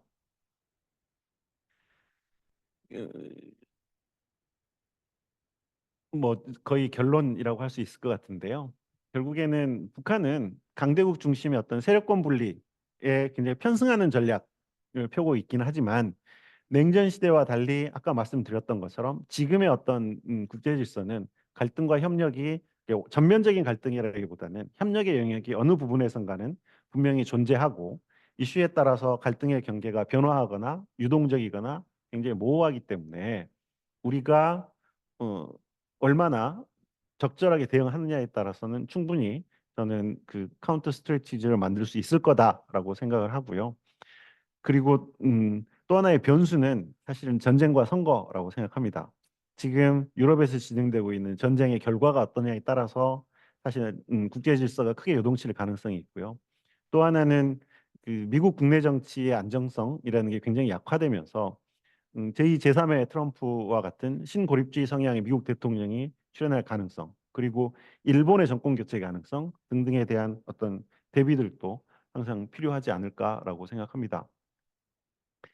뭐 지금까지 우리의 어떤 대외 전략 혹은 대북 전략을 따지면 이른바 진보는 대북 전략을 중심으로 대외 전략을 그리고 보수는 대외 전략을 중심으로 대북 전략을 마련한다라고 이야기를 했었는데 저는 뭐 어느 것이 더 옳은가를 여기서 말씀드리기보다는 어떤 대외 전략과 대북 전략의 어떤 균형점을 찾아가는 게 굉장히 중요할 것이고 그리고 그 국제 질서에서 유동성이 굉장히 높아진다고 하면 한반도 문제에서 한국이 자신의 이익을 확보할 수 있는 어떤 주도성을 어떻게 확보할 거냐에 대한 것이 논의의 중심이 되어야 될 것이라고 생각을 합니다. 그런 의미에서는 우리의 국익 확보를 위한 지금보다는 좀 유연한 그런 대외 전략이 굉장히 기묘하지 않을까라고 생각을 하고요. 북핵 문제는 북핵 문제가 단기 해결될 거라고 기대하는 사람은 저는 없을 거라고 생각합니다. 이건 굉장히 앞으로도 굉장히 많은 노력과 그리고 시간이 필요한 과제이기 때문에 그간의 북핵 문제 해결되는 과정에서 생기는 정치 군사적인 긴장을 어떻게 다룰 거냐 그리고 엔드 스테이트의 북핵 문제를 어떻게 해결할 거냐라는 점이 굉장히 중요할 텐데 결국에는 이게 진영 간 관계로 갈라져서는 북핵 문제를 해결하기는 점점 어려워질 것이고 그렇다면 북핵 문제 그리고 한반도의 안보 이런 것들을 중국과 러시아를 포함한 동아시아 전체 공동 어젠다로 만들어낼 수 있느냐라는 게 북핵 문제를 해결할 수 있느냐 없느냐를 가름하는 굉장히 중요한 변수가 될 거라고 생각을 합니다. 그리고 이제 아까 뭐 미국 국내 정치 안정성을 말씀드렸지만 우리 국내 정책도 굉장히 어떤 정치적인 양극화가 심해져 있기 때문에 정권이 바뀌더라도 정책이 최소한의 어떤 지속 가능성을 확보할 수 있는 국내적인 합의를 만들어낼 수 있느냐의 여부도 북핵 문제 그리고 대북 정책 추진에 있어서 향후에 굉장히 중요한 변수가 될 거다라고 생각을 합니다. 답을 드리지 못하고 뭔가 좀 쟁점만 계속 나열해서 죄송한데 일단 제가 준비한 건 여기까지입니다. 감사합니다. 좋습니다. 네, 박사님 오늘 발표 잘 들었습니다.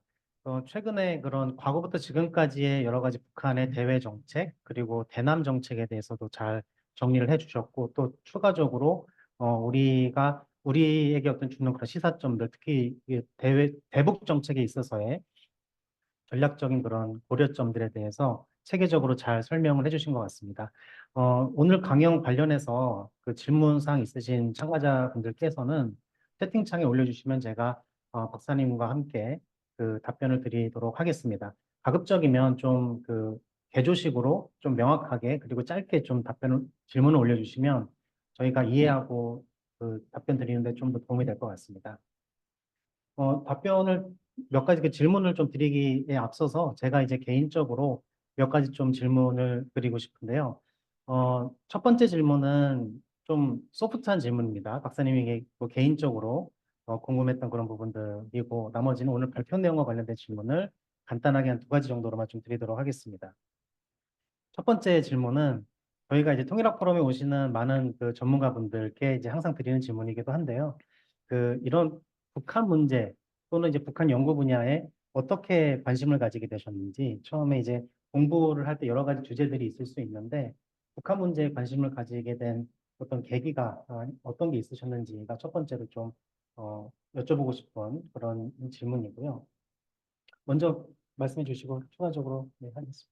예, 사실 저는 학부 그리고 석박사를 다 정치학을 공부를 했었는데 정치학을 하면서 제가 들었던 여러 가지 생각 중에 하나가 뭐냐면 이게 되게 현실적, 이건 실용적이지 않은 학문이다라는 느낌을 굉장히 받았습니다. 그러니까 그건 뭐 저 개인적인 느낌이긴 한데 음, 뭔가 이렇게 공대를 간 친구들을 보면 뭐 기계도 잘 고치고 혹은 뭔가를 뚝딱뚝딱 만들어내는 것 같은데 정치학은 뭔가 말만 있고 뭐 별로 이렇게 손에 잡히는 성과를 만들어낼 수 없는 학문 영역인 것 같아서 약간 특히 석사를 마치고는 공부를 그만둘까라는 생각도 했었는데 그때 이제 마침 그 6.15 남북 정상회담을 계기로 북한과 관련된 이슈들을 조금씩 살펴보기 시작했고요.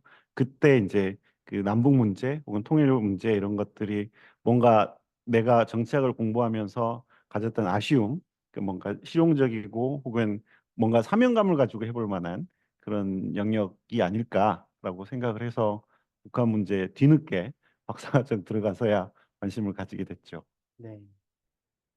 오늘 그 발표도 이제 그런 관심의 연속선상에서 많은 이야기를 해주셨는데, 어, 첫 번째 좀 두 가지 정도 질문을 드리고 싶습니다. 첫 번째는 그 북한의 이제 그 대외 정책, 특히 핵무기 관련해서 좀 질문을 드리고 싶은데, 아까 그 발표 PPT 슬라이드를 보다 보니까, 북한의 핵무기라는 것은 약소국의 핵무기로 이해될 수가 있고, 그러다 보면 결국에는 이제 정치적인 효용성이라는 것이 상당히 그 중요할 것이다라고 그렇게 이제 말씀을 해주셨습니다. 근데 이제 여기서 정치적인 효용성이라고 했을 때는 사실 핵무기를 그 보유하고 있을 때 누릴 수 있는 혜택인 것이잖아요. 그렇게 되면 박사님께서는 물론 여기에 대한 정답이 있는 것은 아니겠지만 북한이 어떤 핵무기를 궁극적으로 완전히 포기할 수 있는 어떤 조건들이 있을 수 있느냐. 다시 말하면 그 가능성이 뭐 크진 않을지언정 완전 핵포기라는 것이 가능할 수 있느냐라는 것에 대해서 어떤 의견을 갖고 계신지 좀 궁금합니다. 특히 과거 2019년도에 그 하노이 회담 같은 경우에도 그 상당히 전문가들의 어떤 핵심적인 그런 관점의 차이는 그거였던 것 같아요. 과연 북한이 핵 포기에 대한 진심을 가지고 있었느냐, 조금이라도, 아니면 그것은 어떤 외교적인 수사에 불과했느냐라는 것에 대해서 좀 의견이 갈리는 것 같습니다. 그래서 거기에 대해서 박사님 의견이 첫 번째로 좀 궁금하고요. 어, 두 번째는 북한의 이제 대남 전략과 관련해서 최근에 적대적 두 국가 관계를 이제 이야기하는 것이 최근에 가장 큰 이슈인 것 같습니다.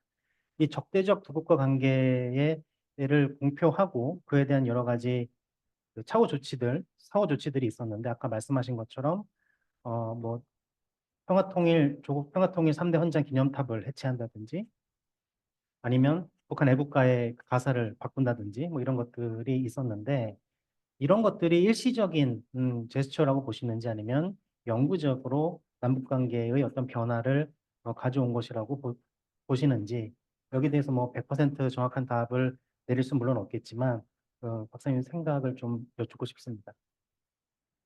예, 그 첫 번째 질문이 이제 완전한 비핵화 관련된 질문인데요. 사실 완전한 이라는 게 굉장히 모호한 개념입니다. 어디까지 비핵화를 하면 완전한 것일까라는 거죠. 사실 북한은 한국전쟁 이후에 아무것도 없는 상태에서 지금까지 왔기 때문에 북한이 핵을 다 설사 다 폐기했다고 하더라도 마음만 먹으면 다시 또 핵을 개발할 수 있는 가능성이 항상 존재하는 것이고 북한이 자신들이 가진 핵 무기와 핵 시설과 관련 프로그램을 다 신고한다고 하더라도 그걸 외부에서 신뢰할 수 있느냐의 문제는 또 계속 남는 거죠. 그래서 북한은 이제 그동안의 북한에 대한 외부의 불신이라는 게 굉장히 높은 상태이기 때문에 북한은 설사 북한이 정말 다 포기했다고 하더라도 그걸 외부에서 믿을 수 있는 방법이라는 게 존재하지 않는다고 생각합니다. 그래서 저는 완전한 비핵화라는 것이라기보다는 실제 북한의 비핵화는 끊임없이 지속되는 과정으로서의 비핵화로 생각을 해야 되는 것 같아요. 그래서 북한이 다시 핵을 개발할 가능성까지를 계속 관리해야 되는. 그래서 이게 끝나는 게 아니라 북한이 어느 정도 포기를 한다고 하더라도 끝까지 계속 관리해야 되는 그리고 그 과정이 계속 지속되는 그런 과정일 수밖에 없다라고 생각을 합니다. 그게 어쩌면 그 완전한 비핵화는 끊임없이 지향해야 되는 것이고 거기까지 어떻게 가느냐의 그 내용이 더 중요한 것이 아닐까라는 생각을 하게 되는 거고요. 그리고 이제 그 북한이 최근에 적대적 두국가 관계를 선언한 거는 아까 이제 그 북한 핵무력 정책법과 그 이후의 태세들을 말씀드렸는데 저는 그런 측면도 있다고 생각합니다. 그러니까 북한이 굉장히 공세적인 핵무력 정책법을 채택하고 남한을 핵무기로 공격할 수 있다라는 걸 위협을 하잖아요. 그럼 그 위협이 신뢰성이 있으려면 남북이 동족이면 되게 지들이 나쁜 놈이 되는 거죠. 동족에게 핵무기를 사용하는 동포의 가슴에 총구리를 겨누는 뭐 그런 식인 거잖아요. 그렇기 때문에 자신들의 위협의 신뢰성을 높이기 위해서 이제 너네는 동족도 아니고 같은 민족도 아니다라고 이야기를 해야 위협의 신뢰성이 높아지는 측면도 있기 때문에 의도적으로 채택한 측면이 있다고 생각하고요.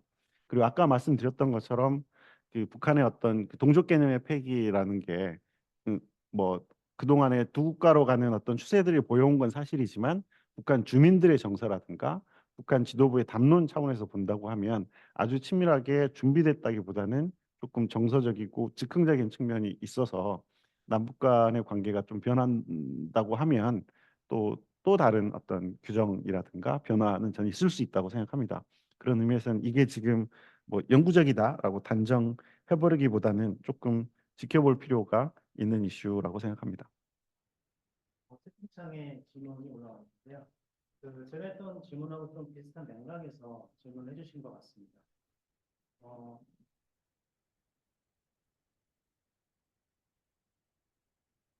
미국 내에서 협상을 통한 북한 비핵화에 대한 회의론이 나오고 있다라고 말씀해 주시면서 만약에 이제 한반도 위협 감소를 위해서 미국이 북한과의 군비 통제 협상으로 나간다면 이에 대한 우리의 대응 방안은 무엇이 있을지 궁금하다라고 말씀해 주셨습니다.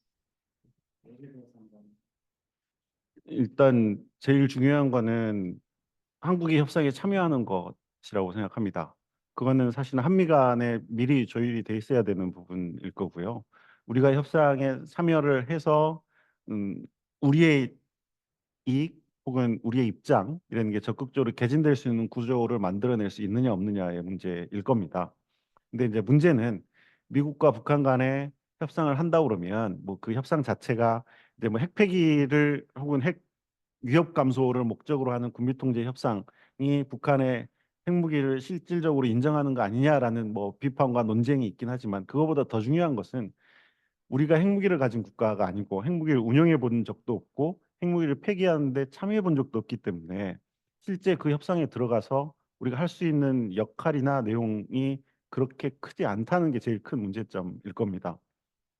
그렇기 때문에 사실은 한미 간의 이 북미 간의 협상이 진행되기 전에 한미 간의 의견 조율과 그리고 한국이 구조적으로 제도적으로 어떻게 참여할 수 있는가에 대한 합의가 선행이 돼야 되고 그런 구조화에서 군비 통제 협상에서 우리가 역할을 할 수 있는 공간을 끊임없이 찾아내는 게 지금으로서는 제일 중요한 이슈일 거라고 생각합니다. 답변을 드리도록 하겠습니다. 지금 올라온 질문인데요. 최근 러시아 우크라이나 전쟁 경과를 볼 때 북한이 미사일, 우주산업 관련 기술 협력에서는 국제적으로 어디까지 갈 수 있다고 전망하시는지 질문을 해주셨습니다. 음, 뭐 이거 예단하기 굉장히 어려운데요. 러시아가 만약에 북한에 대해서 기술을 넘겨주기로 마음먹으면 한없이 넘겨줄 수 있겠지만은 러시아 입장에 생각해 보면 기술이라는 거는 한번 넘어가면 되돌려 받을 수 있는 게 아닙니다. 그러면 넘겨주기 전까지는 러시아가 어떤 이니셔티브를 행사할 수 있지만 넘겨주고 난 다음에는 사실은 행사할 수 없는 게 기술이기 때문에 러시아가 전략적으로 판단을 한다고 하면 물론 북한을 활용해서 음, 북한의 기술을 넘겨줄 것임을 음, 시사해서 미국이나 혹은 서방과의 게임을 해보는 게 훨씬 더 현명한 것이지 그 기술을 전격적으로 넘겨줘서 자기의 정책적인 레버리지를 잃어버리려고 하지는 않을 겁니다. 그런 의미에서는 그 북한과 러시아 간의 협력이라는 거는 굉장히 점진적이고 단계적으로 이루어질 가능성이 저는 높다고 생각하고요. 그 전략 무기라든가 우주 산업 관련된 핵심 기술들이 처음부터 넘어간다 이렇게 기대하기는 좀 어려울 것 같습니다. 오히려 관광이나 혹은 그동안에 수십 년 동안 이야기했던 뭐 낮은 핫산 프로젝트나 이런 경제적인 측면에서의 협력이 더 먼저 진행될 것 같고요. 거기에 대해서 우리나 혹은 그 미국이 어떻게 대응하느냐에 따라서 러시아의 대응 수위는 단계적으로 변해 갈 거라고 생각합니다. 실제로 최근에 그 북한과 러시아 간에 오가고 있는 이야기들을 보면 뭐 굉장히 다양한 그 음, 교류 협력단들이 오가고 있긴 하지만 러시아의 주로 연해주 지역에 러시아의 지역이죠. 극동 지역과 북한 간의 협력이 조금 더 긴밀하게 이루어지고 있는 측면에서는 지금 당장은 경제적인 측면 그리고 만약에 한국이 우크라이나에 공격 무기를 제공하거나 한 경우에는 좀더 그 단계가 진전될 수 있다라는 것을 위협하는 수준이라고 생각하고요. 그런 의미에서는 단계적으로 진전된다라는 걸 전제하고 우리의 대응 수위를 조절하는 방식을 고민하는 게 중요할 거라고 생각합니다.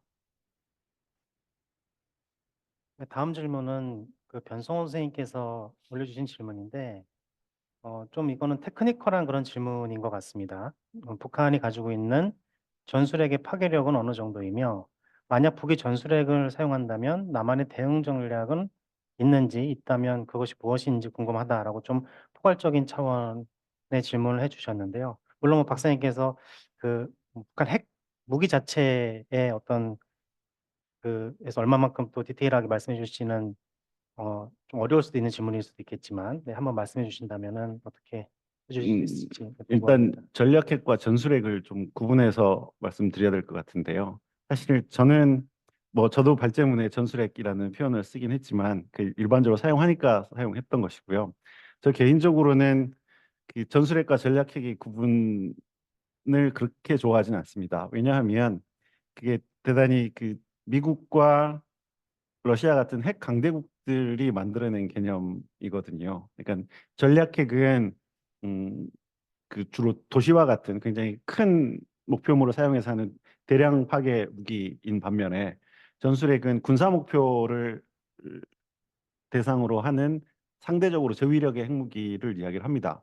근데 사실 그 전략과 전술의 구분이 굉장히 미국적인 구분이고 한반도처럼 이렇게 조그만 지역에서는 아무리 작은 핵이라도 굉장히 전략적인 효과를 내기 때문에 전략핵 전술핵이라기보다는 저위력 핵무기라고 하는 게 훨씬 더 정확한 표현일 것 같고요. 실제로 미국 공식 문서에서도 비전략 핵 혹은 저위력 핵무기로 표현되는 경우가 일반적입니다. 어쨌든 그 말씀하신 게 이제 그 비전략 핵무기 혹은 저위력 핵무기를 말씀하시는 것 같은데 이것은 뭐 굉장히 다양하기 때문에 제가 뭐 어느 정도다라고 잘라서 말씀드릴 수는 없습니다. 그렇지만 히로시마급 핵무기가 이제 15에서 20 KT 정도인데 그거의 한 3분의 1 이하 혹은 3분의 1 이하로 보는 사람도 있고 혹은 뭐 그 정도 이하를 이야기하기도 하는데 일단 그 핵무기의 파괴력은 북한이 어느 정도의 전술핵을 만들었느냐에 따라 달라질 거기 때문에 지금 예단해서 말씀드리기는 굉장히 어렵습니다. 근데 이제 북한이 전술핵을 정말 사용할 거냐라는 문제는 이거는 굉장히 그 전략적인 문제, 그렇죠. 스트래티직한 문제일 거라고 생각하는데 북한이 전술핵 사용을 위협하는 논리는 아까도 말씀드렸지만 이런 겁니다. 재래식 분쟁에서 재래식 전략에서 북한이 열세이기 때문에 재래식 교전에서 이길 수 없다. 그렇다면은 전쟁 초반부터 나는 핵무기를 사용할 수 있다라는 가능성을 계속 보여줘서 재래식 전쟁이 발생하지 않도록 억제하고 싶다라는 게 북한의 목표인 거죠.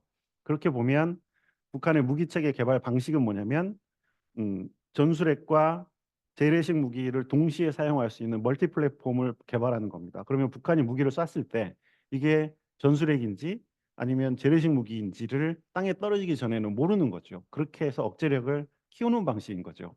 2019년부터 북한이 계속 발사를 하고 있는 그 KN-23 같은 게 대표적인 무기 체계라고 생각을 합니다.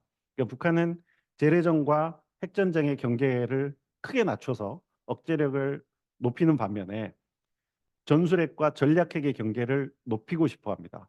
그래서 그 전략핵이라는 거는 미국을 위협해서 북한이 한반도에 전술핵을 사용했을 때 미 증원군이 오는 것을 예컨대 샌프란시스코나 LA를 위협해서 미국이 개입하지 못하게 하겠다라는 게 북한의 전략인 거고요.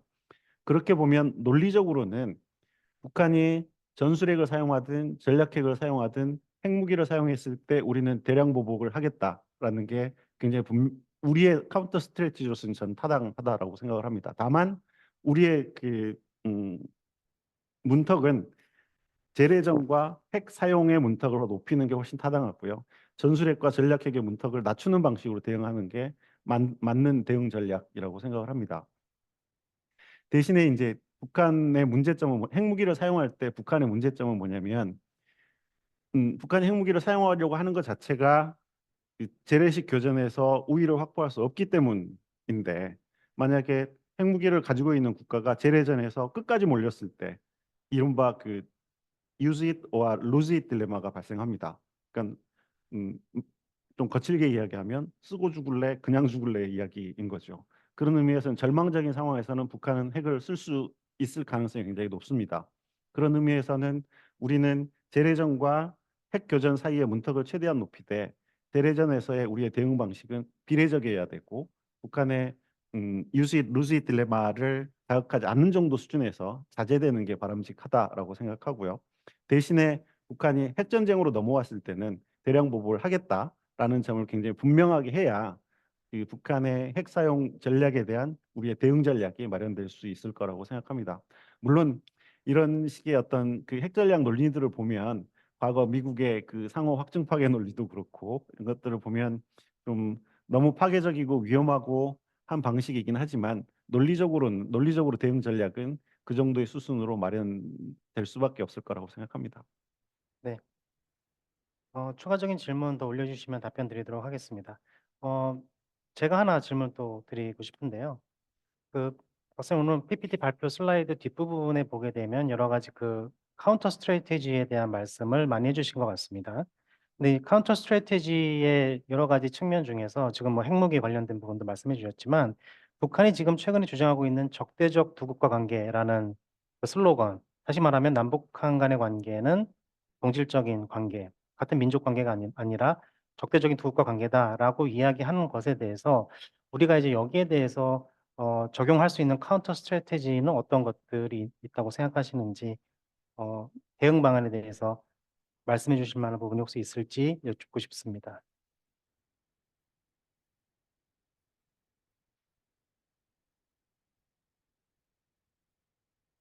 제가 어려운 질문인 것 같은데요. 여튼 네. 상대방이 우리에게 굉장히 적의를 표현하고 있는 상태에서 어떻게 해야 될 것이냐의 문제일 텐데, 근데 적대적 두 국가 관계라는 게 이제 우리는 동족도 아니고 뭐 이런 식의 이야기를 하는 거잖아요. 뭐 민족에 대한 개념이 뭐 굉장히 그것 자체도 논쟁적인 개념이긴 하지만 서구에서의 민족이 근대 이후에 만들어진 게 민족이다라는 개념이라고 한다 그러면 한반도에서 민족은 굉장히 원초주의적인 관점을 기본적으로 가지고 있습니다. 이게 굉장히 오래된 것이고 우리는 혈연 뭐 이런 것들 혈연과 문화와 뭐 이런 것들을 강조하는 거잖아요. 그리고 북한 역시도 사실은 분단 이후에 남북한이 두 개의 국가이지만 하나의 민족이라는 사실을 한 번도 부인한 적이 없었습니다. 우리 동족도 아니다라는 식의 이야기는 최근에 지금 북한이 하고 있는 것이죠. 그런 의미에서는 담론이나 혹은 명분 차원에서는 북한의 민족주의라는 게 어찌됐든 남북한이 공통으로 가지고 있었던 어떤 원초주의적인 측면이 분명히 존재하는 것이고 그 부분을 자극할 수 있는 어떤 담론이나 혹은 그 대응 논리들을 만들어내는 게 굉장히 중요하다라고 생각을 합니다.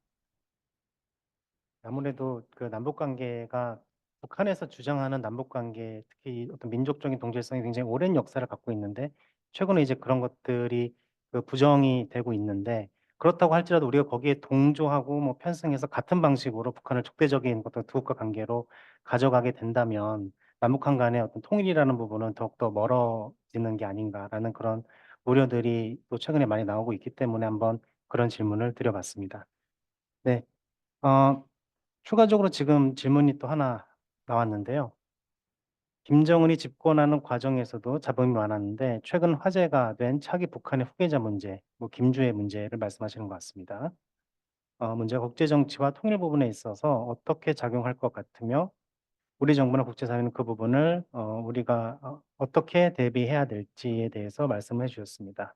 어 후계자 이제 4대 세습으로 가는 최근에 이런 4대 세습으로 가려고 하는 것 같은 모습이 보이고 있는데 이것이 남북 관계 그리고 국제 정치 질서상에 어떤 의미를 가질 수 있는지 여쭙는 그런 질문인 것 같습니다. 사실 북한의 후계 세대 자체가 남북 관계나 혹은 북한의 대외 관계에 결정적인 영향을 미치지는 않을 것 같습니다. 그건 북한 내부의 문제인 것이고요. 다만 이제 이게 3대 세습을 넘어서 4대 세습까지 간다라는 것은 북한 체제의 속성이 대단히 왕조 국가적인 성격을 보여주는 이른바 전근대 국가의 성격을 보여주는 거기 때문에 국제사회에서 북한을 바라보는 시각이라는 거는 그 굉장히 좋지 않을 거다라고 생각을 합니다.